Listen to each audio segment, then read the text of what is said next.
Saya Disila Rasati masih menemani Anda dalam Breaking News Kompas TV. Saudara, kembali terjadi kecelakaan mobil tertabrak kereta api di perlintasan.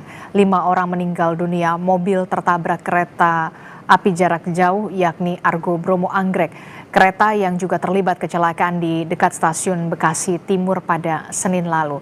Perlintasan tanpa palang pintu atau swadaya tampaknya menjadi satu hal yang perlu dibenahi dalam jangka pendek pasca peristiwa kecelakaan yang terjadi di Bekasi dan juga Grobogan, Jawa Tengah. Benarkah demikian? Kita akan ulas bersama dengan dua narasumber dalam Breaking News Kompas TV melalui sambungan daring. Ada Pak Deddy Herlambang selaku Ketua Forum Perkeretaapian Masyarakat Transportasi Indonesia (MTI) dan juga ada Pak Lukman Arif yang merupakan manajer humas dari PT KAI Daops 4 Semarang. Selamat pagi, assalamualaikum Pak Deddy dan juga Pak Lukman. Selamat pagi. Waalaikumsalam warahmatullahi.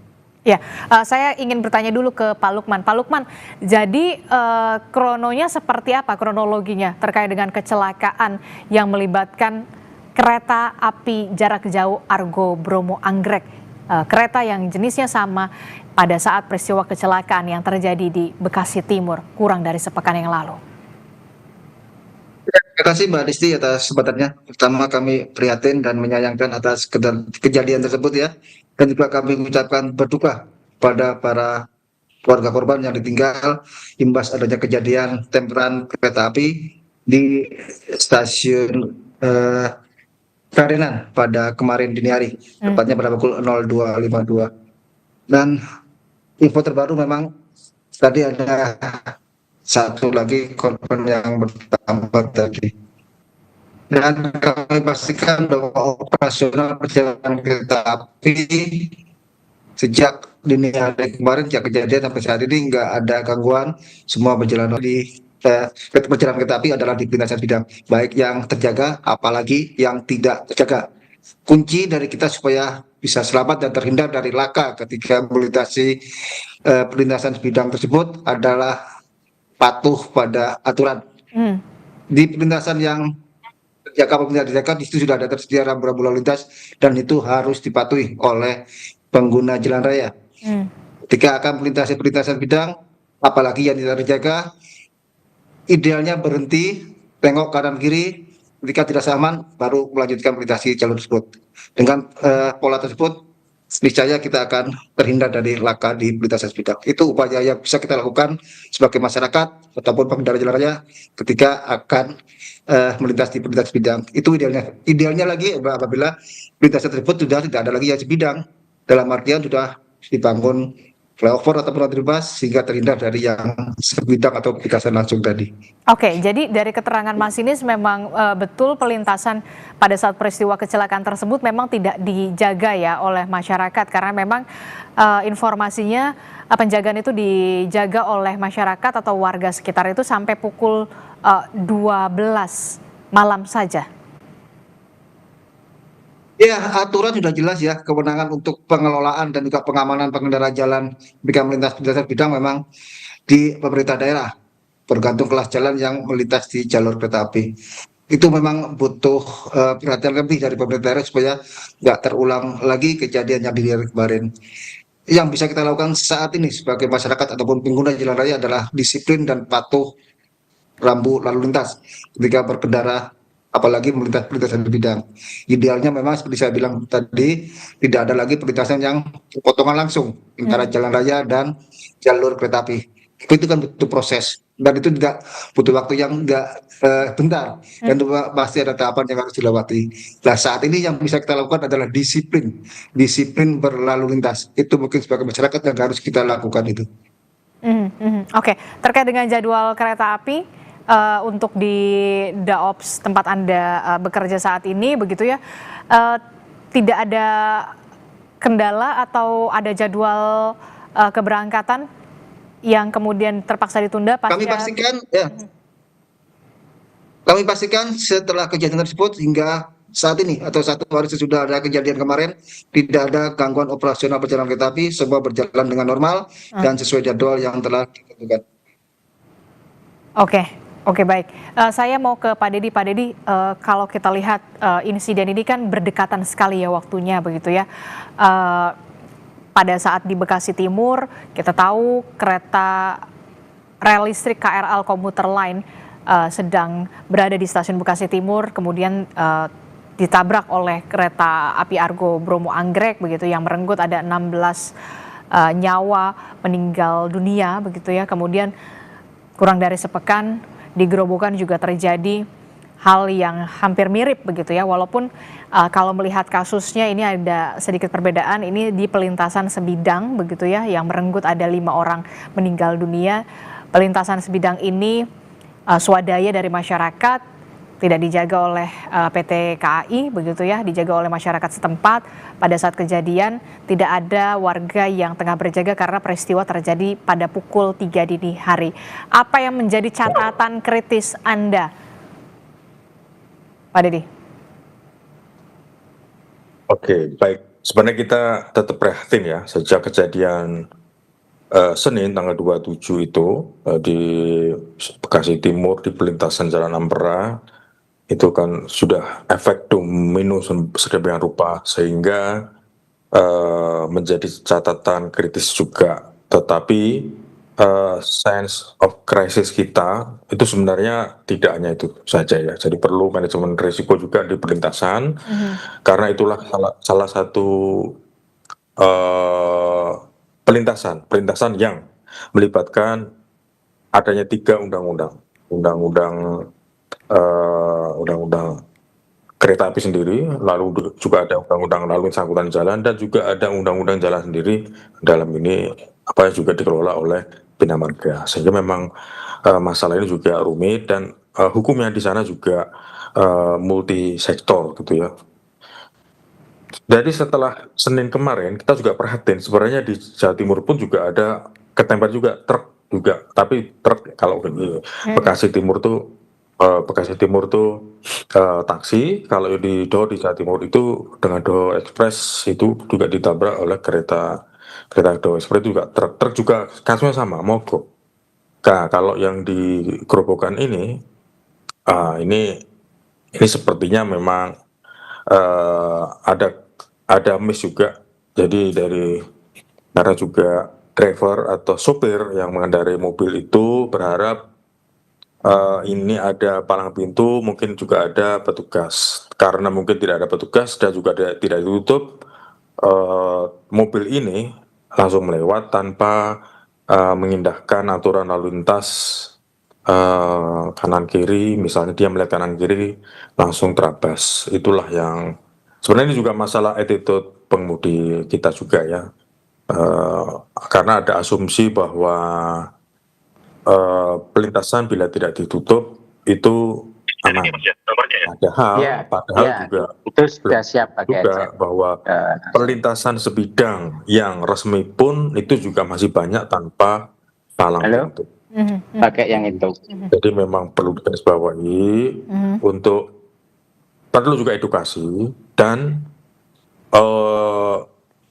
khususnya untuk edukasi untuk para pengemudi, entah itu sosialisasi siapapun, entah itu Bappenas, Dikbud, mungkin Kemenhub, itu juga semua stakeholder saya pikir juga harus memberikan edukasi, sosialisasi bagaimana berjalan selamat melalui perlintasan sebidang. Karena asumsi itu pasti akan banyak karena pintu kereta tidak ditutup tanpa petugas mungkin. Jadi seperti itu. Jadi saya pikir aman. Ya, hal-hal seperti itu nanti akan kembali nanti menyalahkan siapa yang bertanggung jawab, akan siapa yang salah. Tetapi kalau kita runtut lagi, kalau sesuai dengan Permen 94 tahun 2018 tentang peningkatan keselamatan perkereta-apian, sebenarnya tanggung jawab untuk perlintasan sebidang itu sebenarnya di pemerintah daerah. Dan itu juga sudah digariskan di PM tersebut bahwa semisal kalau jalan perlintasan tersebut ada di jalan nasional, itu berarti adalah tanggung jawab pusat. Kalau jalan tersebut di jalan provinsi, berarti tanggung jawab gubernur. Demikian pula kalau itu jalan ada di wali kota ataupun di kabupaten, berarti itu adalah tanggung jawab wali kota dan bupati. Oke. Jadi masalah ini sudah ada sebenarnya siapa yang bertanggung jawab. Tetapi kembali lagi untuk pemerintah daerah itu minim SDM, lalu juga minim dana. Jadi juga tidak mungkin mereka mampu mengelola perlintasan bidang. Lalu kembali lagi ke pemerintah pusat. Ini bagaimana? Ternyata pemerintah pusat juga dana terbatas dan itu lagi kembali. Oke, Lalu nah kalau kita lihat pelintasan sebidang di Grobogan Jawa Tengah ini kan pelintasan sebidang swadaya dari masyarakat begitu. Jadi warga yang kemudian berjaga di sana sampai pukul 12 malam saja begitu ya kan, karena memang swadaya dari masyarakat. Nah ini kan bahaya dari jam 12 sampai 12 malam sampai pagi tidak dijaga begitu. Nah ini butuh kedisiplinan dari masyarakat untuk bisa lebih awas atau lebih waspada ketika kemudian melintasi pelintasan sebidang. Nah, kalau dari kacamata MTI sendiri untuk jangka pendek, kita kan sudah lihat ini akan ada ditertibkan nih pelintasan sebidang khususnya untuk yang swadaya dari masyarakat begitu. Nah, untuk jangka pendek, apa yang kemudian harus segera dilakukan, urgent dilakukan, walaupun Presiden Prabowo sudah mengatakan anggaran akan dialokasikan 4 triliun rupiah untuk kemudian menertibkan pelintasan-pelintasan sebidang semacam ini untuk bisa dibuat flyover. Tapi kalau dari MTI sendiri, urgennya saat ini jangka pendek apa yang harus dilakukan? Kalau untuk quick win, saya pikir begini Mbak, karena perlintasannya dijaga masyarakat pun sebenarnya itu kan juga awalnya kan juga ada bargaining ya, ada tawar menawar juga dengan PT KAI juga atau mungkin dengan Direktorat Perkeretaapian juga. Karena dalam perintah undang-undang itu jelas ya, perintah undang-undang tahun 23 tahun 2007 tentang perkeretaapian itu juga jelas pasal 94 itu sudah menyatakan bahwa bila ada perlintasan atau perpotongan jalan dan kereta api yang tidak berizin itu harus ditutup. Nah, untuk penutupan ini pun seharusnya itu juga tanggung jawab di pemerintah daerah masing-masing sesuai dengan turunan dan fungsi administrasinya. Tetapi kembali lagi bahwa pelintasan sebidang itu kan ternyata dibutuhkan oleh masyarakat desa atau masyarakat sekitar. Ada bargaining di sana. Bila tidak ada yang mengelola, ini akan ditutup. Nah, tetapi kalau di kasus keradenan ini kalau tidak salah, memang sudah ada kesepakatan karena ini memang sebenarnya memang ini bisa kita ambil contoh sebenarnya bahwa di keradenan ini bisa menjadi contoh atau benchmarking dari daerah-daerah lain bahwa di sana masyarakat di sana, kelurahan di sana itu mereka patungan sendiri.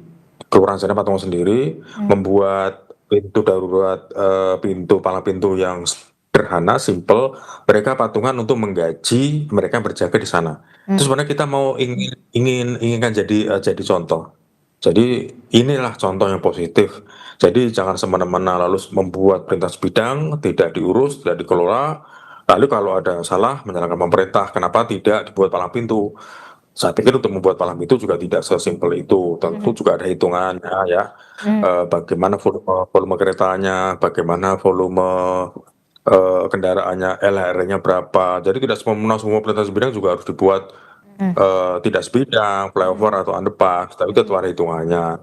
Kalau di Jabodetabek itu memang sudah wajib semua harus tidak sebidang karena perjalanan kereta api di sana dan ke arah itu sudah sehari rata-rata sudah 1.000 lebih. Iya, sudah berat. Dan mobil yang lewat di sana itu sudah rata-rata yang melintas di pelintasan sudah 100.000 lebih. Jadi koefisiennya nilainya sudah 7 misalnya. Jadi memang harus dibuat tidak sebidang. Nah, sementara kalau rel-rel di daerah itu kan juga tidak semasif di Jabodetabek. Misalnya kalau hanya kereta yang sehari hanya 50, lalu yang kendaraan yang lewat hanya 1.000, masa juga harus buru-buru dibuat flyover. Jadi memang harus ada sekolah prioritas. Nah, kalau untuk yang yang dikelola oleh masyarakat ini, tentunya kita tetap appreciate. Untuk kasus shift time atau waktu kerja, mungkin ya ini karena keterbatasan dan sumber daya masyarakat sendiri, mungkin dana juga terbatas. Sekarang mereka kan juga mereka patungan untuk menggaji pegawai yang mau menjaga di pelintasan itu kan juga terbatas. Nah, mungkin saya berharap pemerintah daerah tentunya bila ada inisiatif dari masyarakat yang positif seperti ini lebih baik dibantu, paling tidak disubsidi, karena mereka sudah ada ekosistemnya di sana. Oke. Tinggal kekurangan dana berapa tentunya harus disubsidi, jangan ditinggal atau jangan dibiarkan. Jadi pemerintah daerah setempat juga harus punya andil atau punya kontribusi begitu terhadap masyarakat atau warga yang kemudian berinisiatif untuk melakukan penjagaan di pelintasan swadaya semacam ini ya Pak ya. Oke, nanti kita akan bahas soal, tadi kita sudah membahas soal pelintasan itu. Tadi untuk pembangunan flyover dilihat lagi skala prioritasnya. Kalau di wilayah Jabodetabek yang trafiknya sangat-sangat macet dan juga memang trafiknya sudah benar-benar padat, itulah sudah urgent untuk dilakukan atau dibuat flyover. Tapi kemudian untuk di daerah perlu ada kontribusi dari pemerintah daerah setempat untuk kemudian bisa juga dalam hal budget atau anggaran untuk bisa berkontribusi melakukan pembayaran juga kepada penjaga-penjaga masyarakat di sana. Nanti kita akan bahas soal ini juga banyak faktor begitu ya untuk evaluasi ke depannya, jangan sampai peristiwa ini kembali terjadi lagi dan merenggut nyawa warga begitu ya Pak Dedi dan juga Pak Lukman. Tapi usai jeda di Breaking News Kompas TV kami akan segera kembali.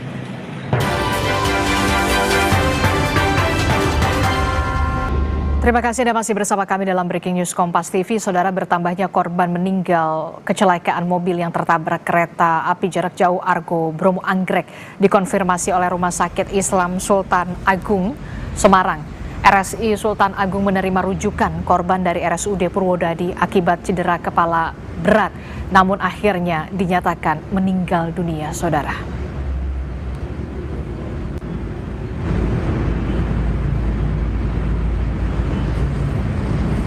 Baik, kemarin kami dari Rumah Sakit Islam Sultan Agung menerima pasien rujukan dari Purwodadi, yang mana setelah pasien tiba di Rumah Sakit Islam Sultan Agung Semarang, ini pasien langsung mendapatkan penanganan di ruang ICU, ya, karena kondisi tidak stabil. Karena saat itu kami mendapatkan informasi pasien dengan cedera kepala berat, pasien meninggal pukul 22.30. Menurut informasi dari IGD yang kami dapatkan, pasien tiba di Rumah Sakit Islam Sultan Agung ini sudah dalam kondisi penurunan kesadaran dengan cedera kepala berat, yang mana tersebut sudah menggunakan alat bantu ventilator.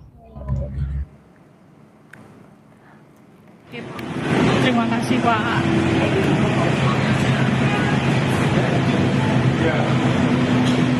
Seperti yang kita tahu, saudara, kembali terjadi kecelakaan maut yang terjadi di Grobogan, Jawa Tengah. Mobil tertabrak kereta api Argo Bromo Anggrek, 5 orang meninggal dunia, saudara. Dan saat ini kita sudah bersama dengan Kepala Dusun Kemloko, Grobogan, Jawa Tengah, Bapak Ahmad Kamdani. Selamat pagi, Pak Kamdani. Ya, selamat pagi Mbak Adit. Iya, Pak Kamdani, pertama-tama saya turut berduka cita, Kompas TV juga turut berduka cita dan prihatin atas peristiwa yang terjadi dan menimpa warga Bapak di Grobogan ya Pak ya, Pak Kamdani. Ya Mbak. Iya. Pak Kamdani, kami ingin bertanya, bagaimana saat ini untuk rencana penanganan dan juga pemakaman terhadap korban yang meninggal dunia? Informasinya ada 1 korban tambahan yang meninggal dunia, betul ya Pak ya, Pak Kamdani? Ya betul Kak ya.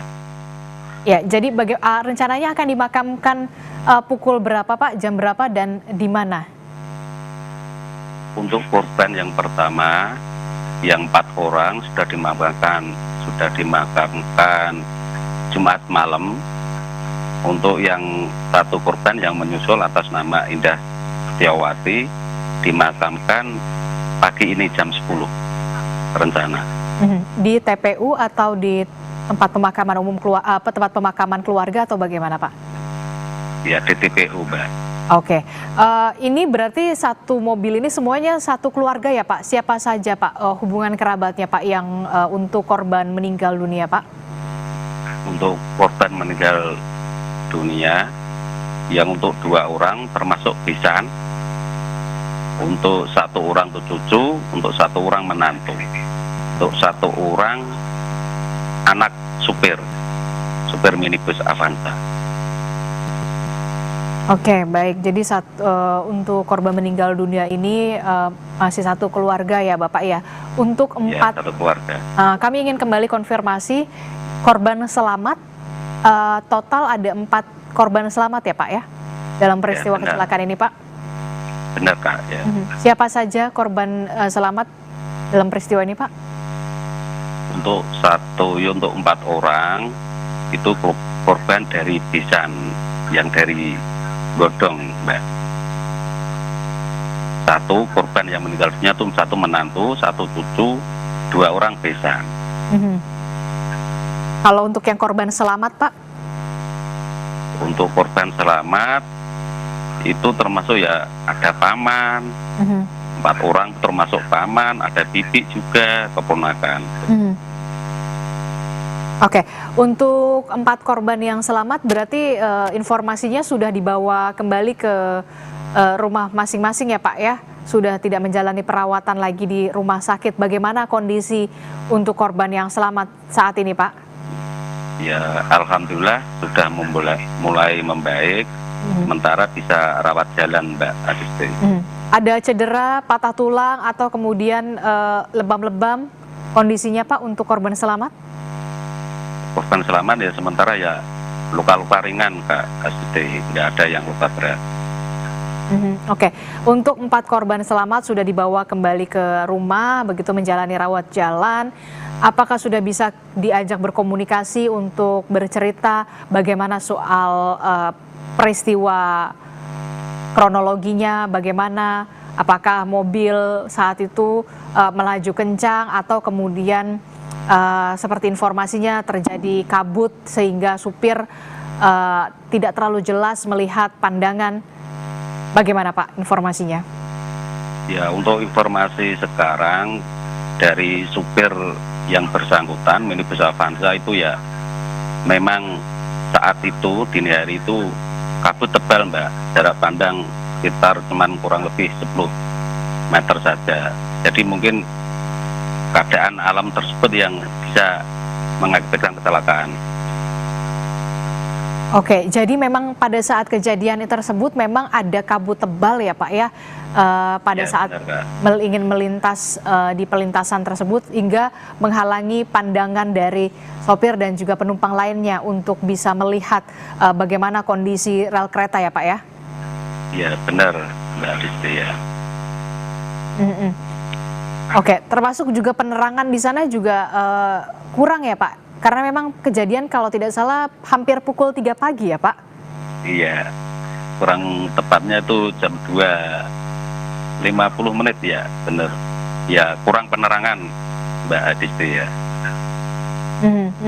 Oke, karena memang kurang penerangan di sana juga, termasuk juga ada kabut tebal pada saat peristiwa kecelakaan. Informasinya di sana juga pada saat peristiwa kecelakaan tidak ada warga yang kemudian melakukan penjagaan pelintasan Pak ya? Ya, itu termasuk kan penjagaan kan swadaya masyarakat tersebut ya Mbak ya. Waktu itu kan untuk sampai di atas jam 12 malam tuh tidak ada swadaya dari masyarakat tersebut untuk membantu. Jadi kejadian jam 3 pagi itu tidak ada penjagaan dari swadaya masyarakat tersebut.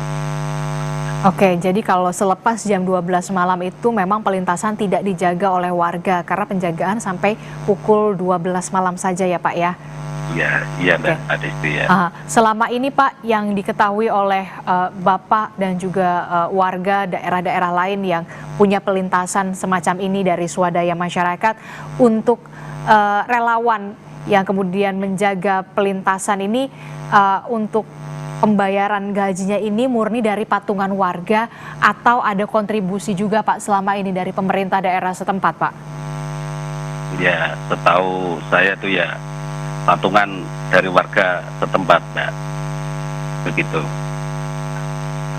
Oke, jadi memang pelintasan ini untuk yang menjaga upahnya ini patungan dari warga ya Pak ya, selama ini ya Pak ya? Iya Mbak, itu ya.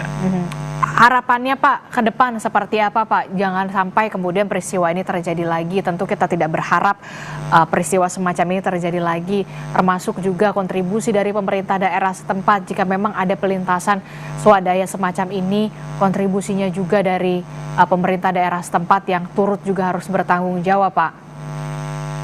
Ya begini, Mbak Adisti ya, untuk PT KAI juga kan harus mengkondisikan Mbak, untuk palang pintu lewat kereta api itu juga harus dipikirkan begitu Mbak, untuk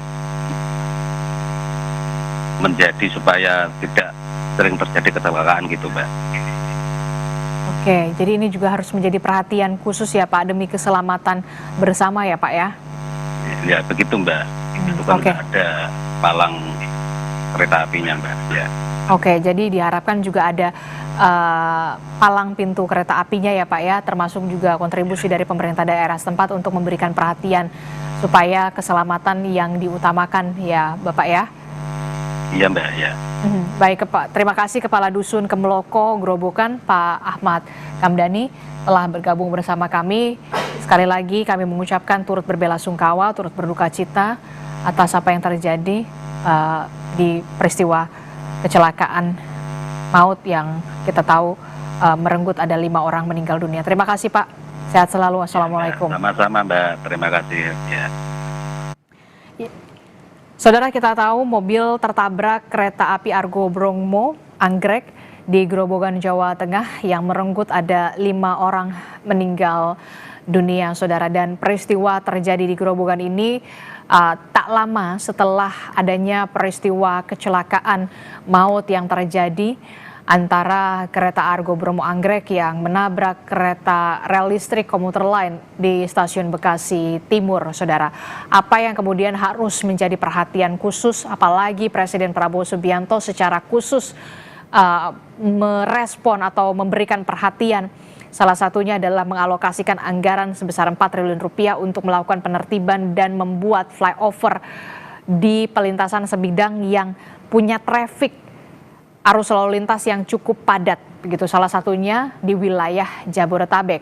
Kita masih membahasnya bersama dengan Ketua Forum Perkeretaapian Masyarakat Transportasi Indonesia (MTI), ada Pak Dedi, kemudian juga ada Manajer Humas PT KAI Daops 4 Semarang, ada Pak Lukman. Pak Lukman, tadi dari Pak Kadus, Kepala Dusun, mengatakan sejauh ini memang mereka ini penjaga kereta yang swadaya ini upahnya ini adalah patungan dari masyarakat. Jadi diharapkan juga nanti ada dari pemerintah daerah atau PT KAI juga memberikan edukasi, termasuk juga palang pintu, Pak. Bagaimana respon dari KAI sendiri, Pak? Ya, kami sebagai operator perkeretaapian ya, tentu idealnya memang seperti tadi disampaikan oleh Pak Dedi, nggak ada lagi perpotongan langsung antara jalur kereta api dan juga jalan raya. Dan memang terjadi banyak proses ya di sana ketika hal tersebut masih belum bisa dimungkinkan, dan juga akses tersebut merupakan jalur yang vital bagi warga untuk beraktivitas, maka ada proses di sana. Salah satunya adalah tadi ada perlintasan yang dijaga oleh swadaya masyarakat. KAI selaku operator juga terus berkolaborasi dengan berbagai pihak agar salah satu titik rawan ini tidak ada lagi kecelakaan seperti kemarin. Itu kami bersama dengan Dinas Perhubungan Kabupaten Kota di Semarang ini juga ada Balai Teknik Perkeretaapian terus melakukan advisory atau pengawasan terhadap perlintasan yang sekiranya dijaga oleh swadaya masyarakat. Idealnya memang perlintasan yang dijaga itu posisi normalnya adalah tertutup dulu. Jadi ketika ada mobil yang akan lewat, pengendara turun memastikan kanan kiri aman, baru dia melintas jalur. Nah, entah kenapa pada kejadian tersebut posisi masih dalam keadaan palangnya ataupun nggak ada palang yang tertutup gitu. Nanti kita akan evaluasi lagi bersama dengan para stakeholder terkait keadaan tersebut. Oke, baik. Saya ke Pak Dedi. Pak Dedi, ini kan tadi kita sudah melihat kalau dari kacamata MTI sendiri, urgent untuk jangka pendeknya adalah soal penertiban pelintasan sebidang. Ada skala prioritas wilayah-wilayah mana yang punya traffic luar biasa padat, salah satunya adalah Jabodetabek, harus dibuat flyover begitu demi keselamatan, baik itu pengguna KRL ataupun pengguna jalan, begitu ya Pak. Tapi untuk jangka panjangnya, informasinya juga kan harus ada double track, Pak. Yang melihat kasus di Bekasi Timur ini, bagaimana untuk jangka panjangnya Anda melihat soal pembangunan double track ini? Termasuk juga biasanya butuh waktu berapa lama, Pak? Terakhir, Pak. Ya, baik. Kalau untuk kasus di Jabodetabek, sebenarnya itu kan memang perencanaan jangka panjang untuk masalah double track ya. Dulu kan desain itu awalnya kan dari dana soft loan dari Jepang ya, dari JICA misalnya. Nah lalu sejak 2010 itu saat itu pemerintahan SBY itu sudah dieksekusi beberapa lahan memang dan untuk proyek DDT ini. Tetapi kita tahu sendiri bahwa pemerintah Jepang, JICA ini kan sebenarnya pengennya perfect. Karena ada beberapa ada tanah di sekitar peta Bekasi, Jakarta itu masih belum ada ya, masih ada yang bermasalah. Pembebasan lahan. Betul, ada Kirikse, Kirikden dan lain itu masih ada bermasalah sehingga dan lama akhirnya pemerintah Jepang tidak mau sign kontrak soft loan, mundur. Oke. Dan itu juga lama, terus pemerintahan Pak Jokowi akhirnya diambil alih oleh APBN. APBN anggaran hanya sampai di Bekasi. Sebenarnya kalau untuk desain, kemudian untuk desainnya lalu dilanjut sampai ke Cikarang karena KRL akhirnya kan sampai ke Cikarang. Nah desainnya ini DED-nya sebenarnya sudah ada sejak tahun lalu, sejak pemerintahan Pak Jokowi periode 2 itu sudah ada desainnya. Ini, tapi memang belum dieksekusi, mungkin ada skala prioritas lain, tapi yang jelas DDT ini sudah sampai di Bekasi. Nah setahu saya saat ini per April ini dari desain DED tahun lalu itu sekarang sudah direview. Kalau tahun ini sudah direview berarti oleh pemerintah, berarti tahun depan tahun 2027 berarti sudah dieksekusi konstruksi. Dan ini dana juga dari APBN. Nah seperti itu. Nah saya berharap dengan adanya kejadian seperti ini tentunya pemerintah lebih care terhadap masalah keselamatan dan itu lebih penting ya. Jadi daripada kita misalnya kita sehat lalu pintar tapi kalau kita jalan tidak selamat juga buat apa. Tapi yang jelas bahwa skema ini sudah lama ada plan jangka panjang ketika RPJMN yang Pak Jokowi pertama dan yang kedua itu sudah dicanangkan bahwa setelah KRL sampai sekarang tentunya trek juga ada beberapa trek juga akan sampai Cilarang karena jalur ini memang harus dipisah dan tidak boleh dicampur antara KA perkotaan dan KA antar kota atau kereta jarak jauh kalau masyarakat karena memang idealnya memang rel kereta untuk komuter lain dengan kereta api jarak jauh ini memang harusnya ada perbedaan begitu ya. Terima kasih. Kita harapkan tentu saja negara harus hadir di sini untuk menjamin keselamatan dari warganya saat menaiki transportasi publik, termasuk juga dari warganya juga punya kepekaan atau kesadaran untuk bisa mengutamakan keselamatan selama berkendara. Terima kasih Ketua Forum Perkeretaapian Masyarakat Transportasi Indonesia Pak Dedi Herlambang, kemudian juga ada Pak Lukman Arif dari Manajer Humas PT KAI Daops 4 Semarang. Terima kasih Bapak-Bapak, sehat selalu. Assalamualaikum, selamat pagi. Selamat pagi.